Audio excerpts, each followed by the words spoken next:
Please welcome the Democratic nominee for president, Vice President of the United States of America, Kamala Harris.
Thank you so very much.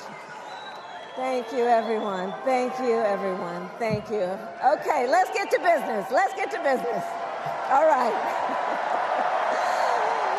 So let me start by thanking my most incredible husband, Doug,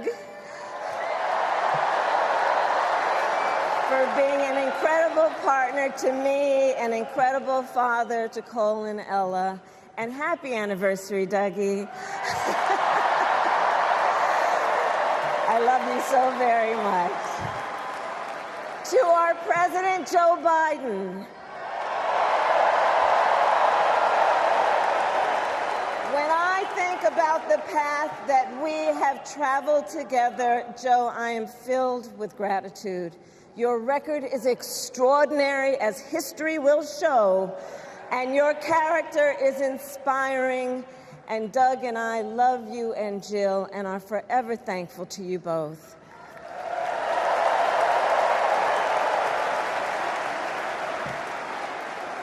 And to Coach Tim Walz,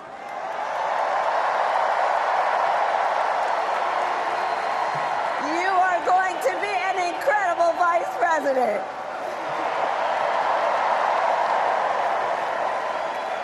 To the delegates and everyone who has put your faith in our campaign, your support is humbling.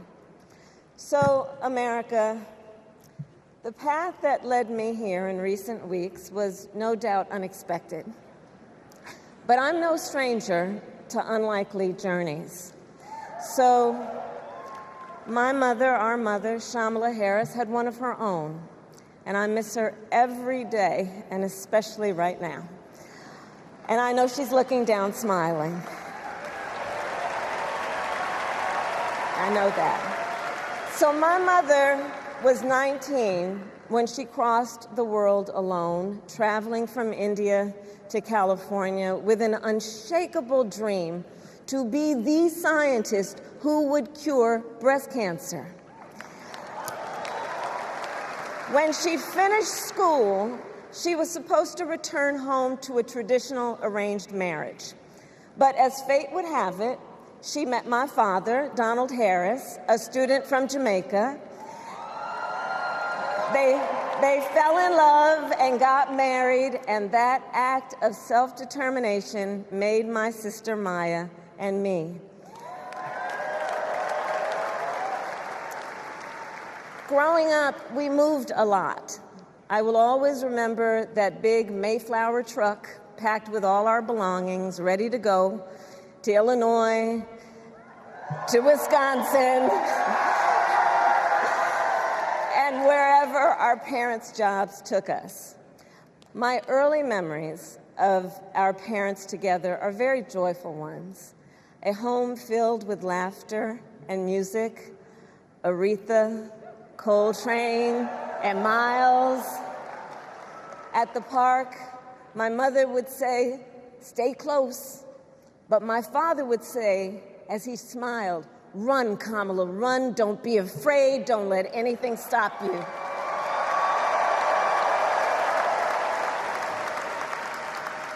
From my earliest years, he taught me to be fearless.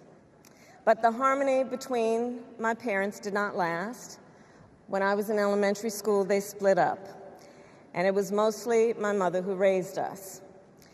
Before she could finally afford to buy a home, she rented a small apartment in the East Bay. In the Bay, you either live in the hills or the flatlands. We lived in the flats, a beautiful working-class neighborhood of firefighters, nurses, and construction workers, all who tended their lawns with pride.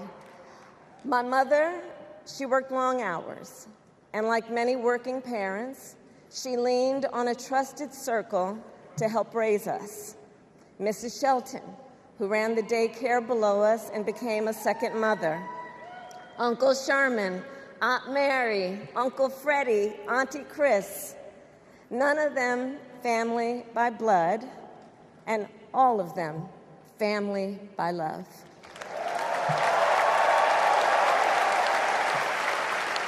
Family who taught us how to make gumbo, how to play chess, and sometimes even let us win. Family who loved us, believed in us, and told us we could be anything and do anything.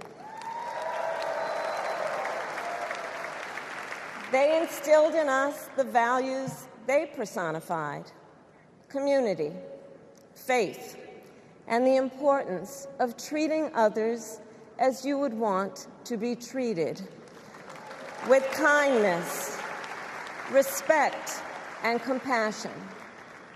My mother was a brilliant, 5-foot-tall brown woman with an accent.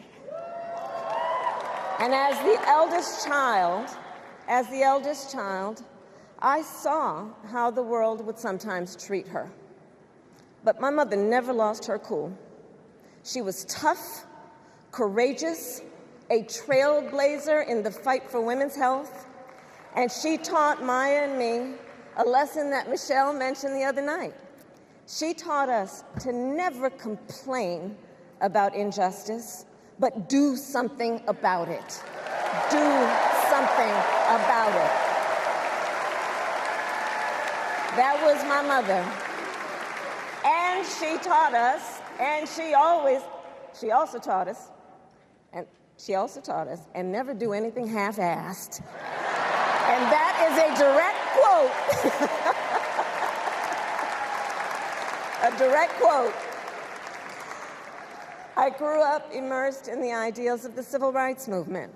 My parents had met at a civil rights gathering, and they made sure that we learned about civil rights leaders, including the lawyers like Thurgood Marshall and Constance Baker Motley, those who battled in the courtroom to make real the promise of America. So at a young age, I decided I wanted to do that work. I wanted to be a lawyer.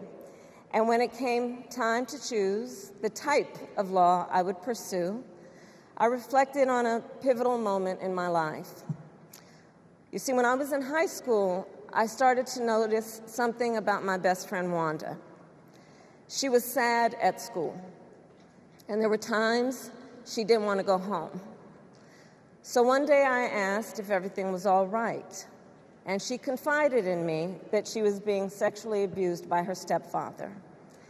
And I immediately told her she had to come stay with us, and she did.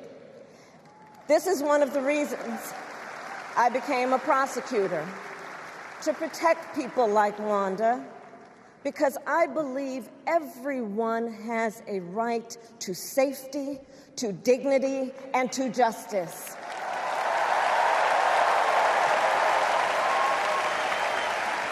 As a prosecutor, when I had a case, I charged it not in the name of the victim, but in the name of the people. For a simple reason. In our system of justice, a harm against any one of us is a harm against all of us.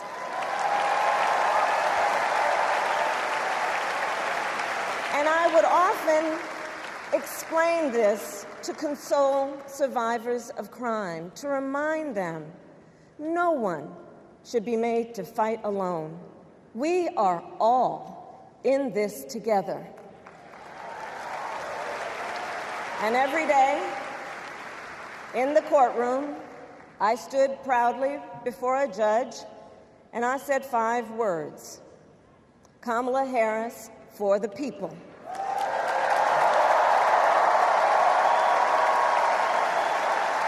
And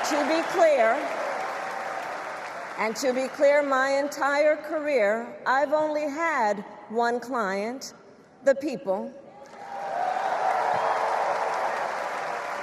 And so, on behalf of the people, on behalf of every American, regardless of party, race, gender, or the language your grandmother speaks, on behalf of my mother and everyone who has ever set out on their own unlikely journey, on behalf of Americans like the people I grew up with, people who work hard, chase their dreams, and look out for one another, on behalf of everyone whose story could only be written in the greatest nation on earth, I accept your nomination to be President of the United States of America.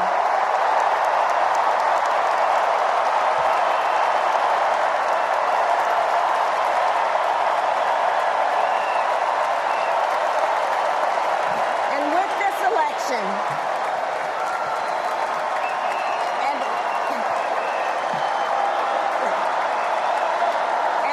this election, our nation with this election has a precious, fleeting opportunity to move past the bitterness, cynicism, and divisive battles of the past, a chance to chart a new way forward. Not as members of any one party or faction, but as Americans. And let me say, I know there are people of various political views watching tonight, and I want you to know, I promise to be a president for all Americans. You can always trust me to put country above party and self, to hold sacred America's fundamental principles, from the rule of law to free and fair elections to the peaceful transfer of power.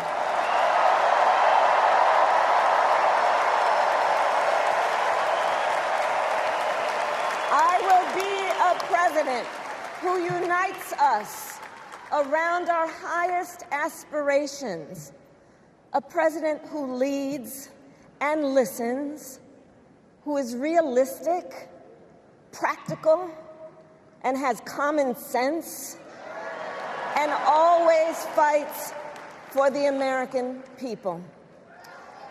From the courthouse to the White House, that has been my life's work. As a young courtroom prosecutor in Oakland, California, I stood up for women and children against predators who abuse them. As Attorney General of California, I took on the big banks, delivered $20 billion for middle-class families who faced foreclosure, and helped pass a homeowner Bill of Rights, one of the first of its kind in the nation. I stood up for veterans and students being scammed by big for-profit colleges, for workers who are being cheated out of their wages, the wages they were due, for seniors facing elder abuse. I fought against the cartels who traffic in guns and drugs and human beings, who threaten the security of our border and the safety of our communities. And I will tell you, these fights were not easy, and neither were the elections that put me in those offices. We were underestimated at practically every turn, but we never gave up, because the future is always worth fighting for.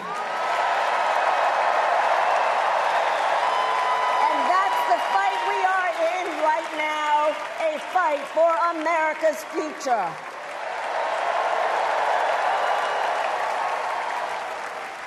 Fellow Americans, this election is not only the most important of our lives, it is one of the most important in the life of our nation.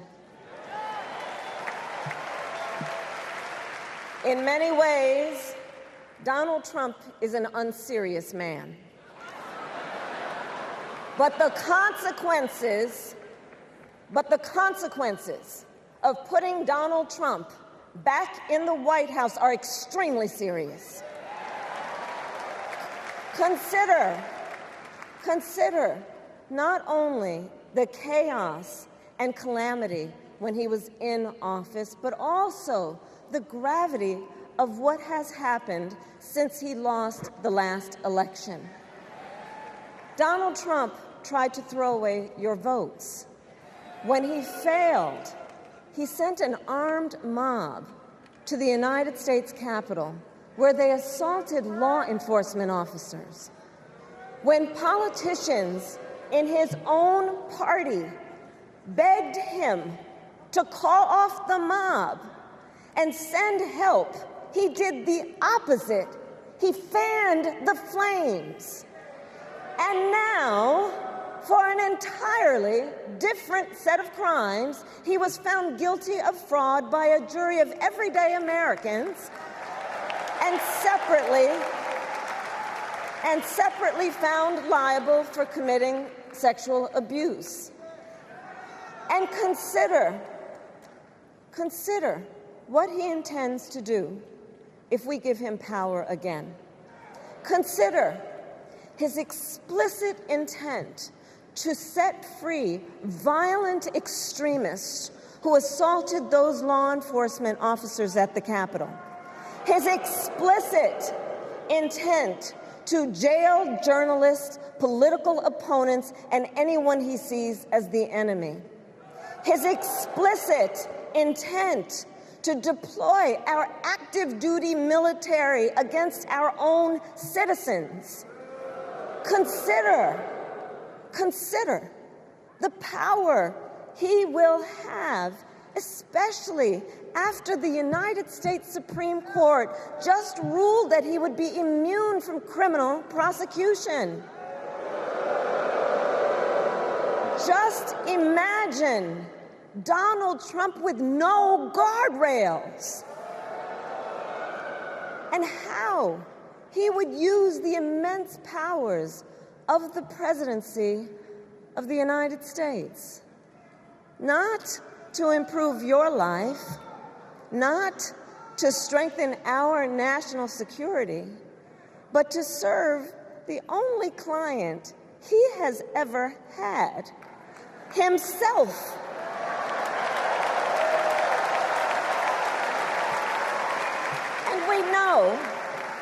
And we know what a second Trump term would look like. It's all laid out in Project 2025, written by his closest advisors, and its sum total is to pull our country back to the past.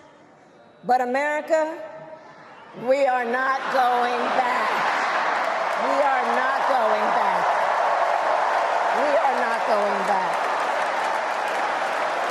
We are not going back to when Donald Trump tried to cut Social Security and Medicare. We are not going back to when he tried to get rid of the Affordable Care Act, when insurance companies could deny people with pre-existing conditions. We are not going to let him eliminate the Department of Education that funds our public schools. We are not going to let him end programs like Head Start that provide preschool and child care for our children. America, we are not going back.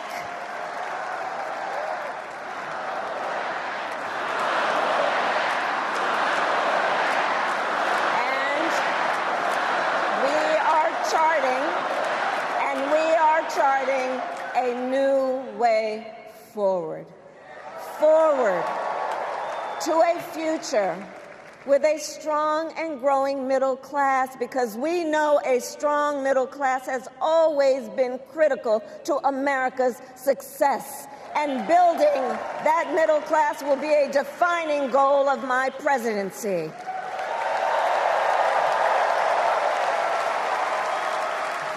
And I'll tell you, this is personal for me. The middle class is where I come from. My mother kept a strict budget. We lived within our means, yet we wanted for little. And she expected us to make the most of the opportunities that were available to us and to be grateful for them. Because, as she taught us, opportunity is not available to everyone. That's why we will create what I call an opportunity economy, an opportunity economy where everyone has the chance to compete and a chance to succeed. Whether you live in a rural area, small town, or big city. And as president, I will bring together labor and workers and small business owners and entrepreneurs and American companies to create jobs, to grow our economy, and to lower the cost of everyday needs like health care and housing and groceries. We will provide access to capital for small business owners and entrepreneurs and founders. And we will end America's housing shortage and protect Social Security and Medicare.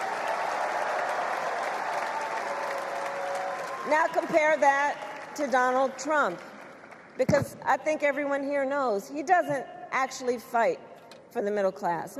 He doesn't actually fight for the middle class. Instead, he fights for himself and his billionaire friends. And he will give them another round of tax breaks that will add up to $5 trillion to the national debt. And all the while, he intends to enact what in effect is a national sales tax, call it a Trump tax, that would raise prices on middle-class families by almost $4,000 a year. Well, instead of a Trump tax hike, we will pass a middle-class tax cut that will benefit more than 100 million Americans.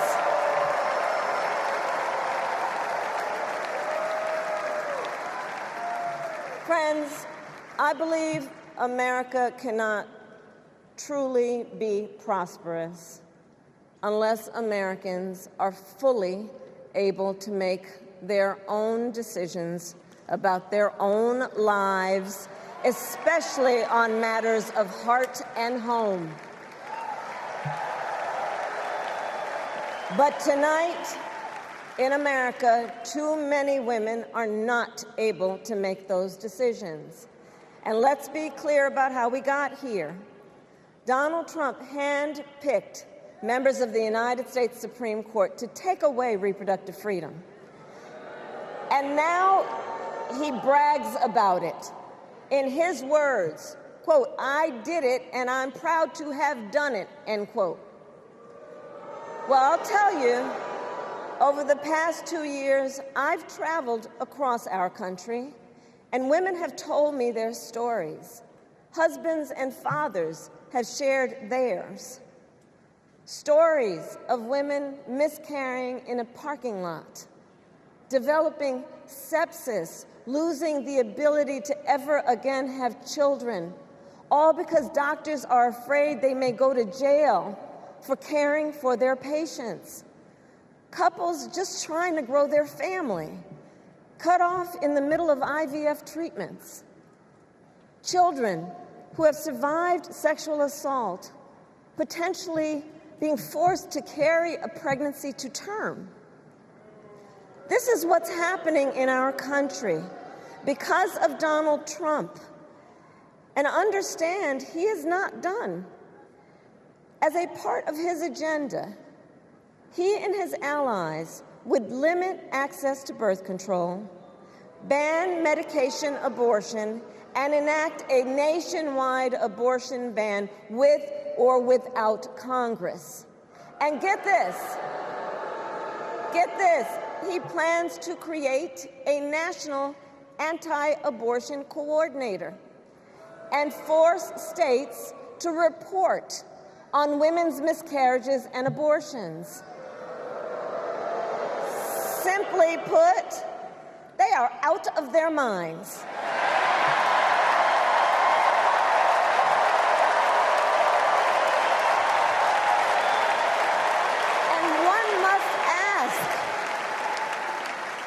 One must ask, why exactly is it that they don't trust women? Well, we trust women. We trust women. And when Congress passes a bill to restore reproductive freedom, as President of the United States, I will proudly sign it into law.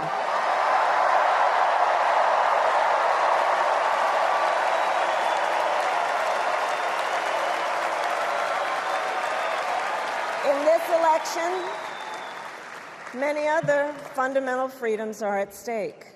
The freedom to live safe from gun violence in our schools, communities, and places of worship. The freedom to love who you love openly and with pride.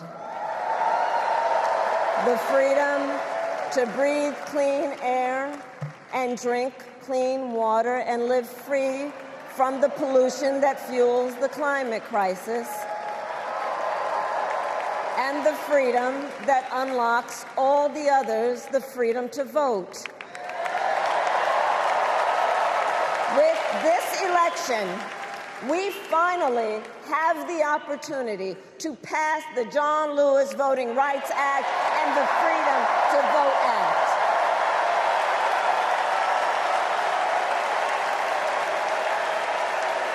And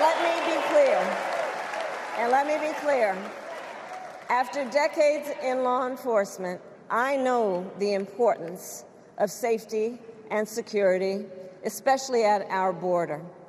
Last year, Joe and I brought together Democrats and conservative Republicans to write the strongest border bill in decades. The Border Patrol endorsed it.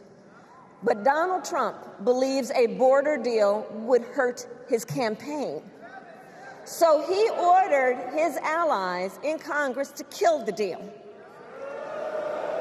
Well, I refuse to play politics with our security, and here is my pledge to you. As president, I will bring back the bipartisan border security bill that he killed, and I will sign it into law. I know we can live up to our proud heritage as a nation of immigrants and reform our broken immigration system. We can create an earned pathway to citizenship and secure our border.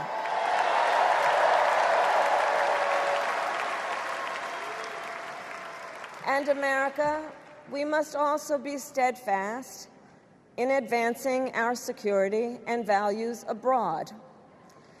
As Vice President, I have confronted threats to our security, negotiated with foreign leaders, strengthened our alliances, and engaged with our brave troops overseas. As Commander-in-Chief, I will ensure America always has the strongest, most lethal fighting force in the world, and I will fulfill our sacred obligation to care for our troops and their families, and I will always honor and never disparage their service and their sacrifice.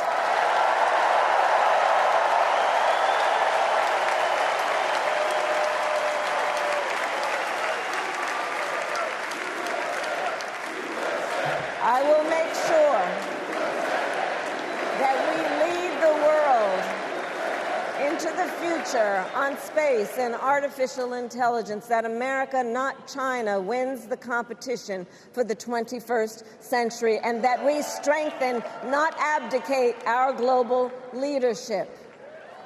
Trump, on the other hand, threatened to abandon NATO. He encouraged Putin to invade our allies, said Russia could, quote, do whatever the hell they want. 5 days before Russia attacked Ukraine, I met with President Zelensky to warn him about Russia's plan to invade. I helped mobilize a global response, over 50 countries, to defend against Putin's aggression. As president, I will stand strong with Ukraine and our NATO allies.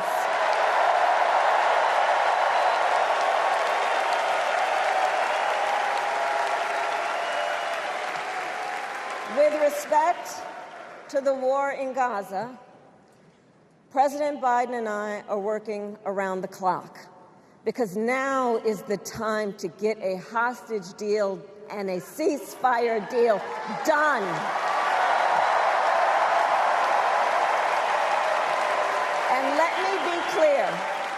And let me be clear, I will always stand up for Israel's right to defend itself, and I will always ensure Israel has the ability to defend itself, because the people of Israel must never again face the horror that a terrorist organization called Hamas caused on October 7, including unspeakable sexual violence and the massacre of young people at a music festival. At the same time, what has happened in Gaza over the past 10 months is devastating. So many innocent lives lost. Desperate, hungry people fleeing for safety over and over again. The scale of suffering is heartbreaking. President Biden and I are working to end this war such that Israel is secure, the hostages are released, the suffering in Gaza ends, and the Palestinian people can realize their right to dignity, security, freedom, and self-determination.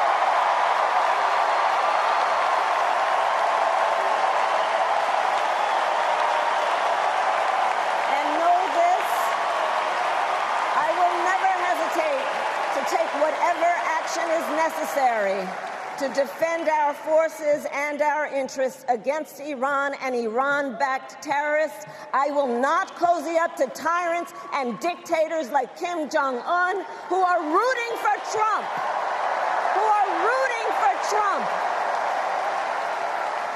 Because, you know, they know he is easy to manipulate with flattery and favors. They know Trump won't hold autocrats accountable because he wants to be an autocrat himself. And as president, I will never waver in defense of America's security and ideals, because in the enduring struggle between democracy and tyranny, I know where I stand and I know where the United States belongs.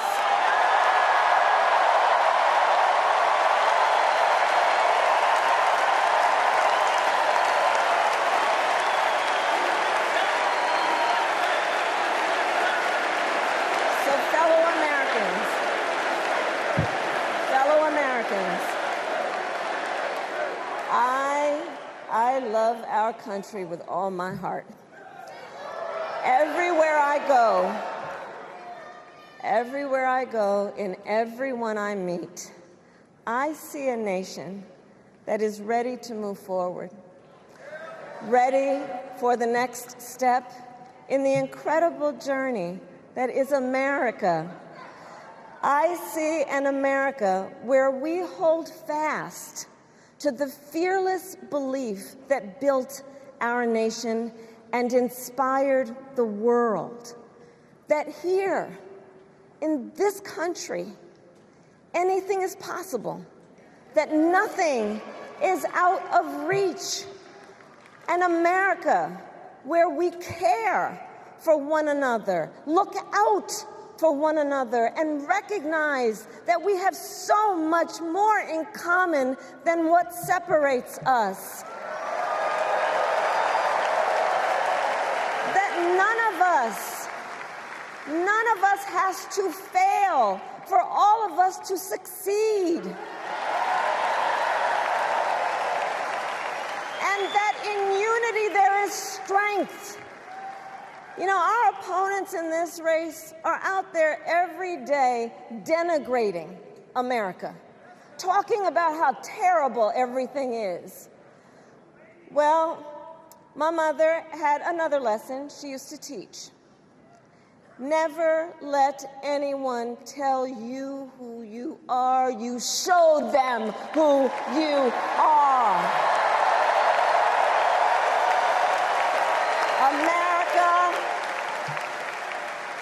Let us show each other and the world who we are and what we stand for.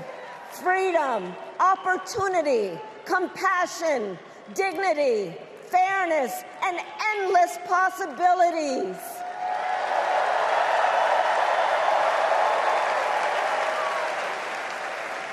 We are the heirs to the greatest democracy in the history of the world. And on behalf of our children and our grandchildren and all those who sacrificed so dearly for our freedom and liberty, we must be worthy of this moment. It is now our turn to do what generations before us have done, guided by optimism and faith, to fight for this country we love, to fight for the ideals we cherish, and to uphold the awesome responsibility that comes with the greatest privilege on earth, the privilege and pride of being an American.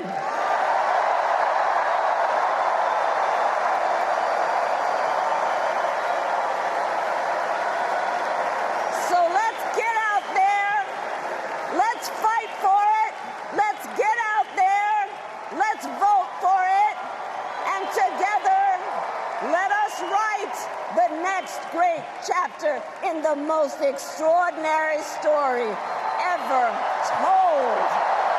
Thank you. God bless you, and may God bless the United States of America. Thank you all.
Channel 9 News tell me I'm moving backwards. 8 blacks left, death is around the corner.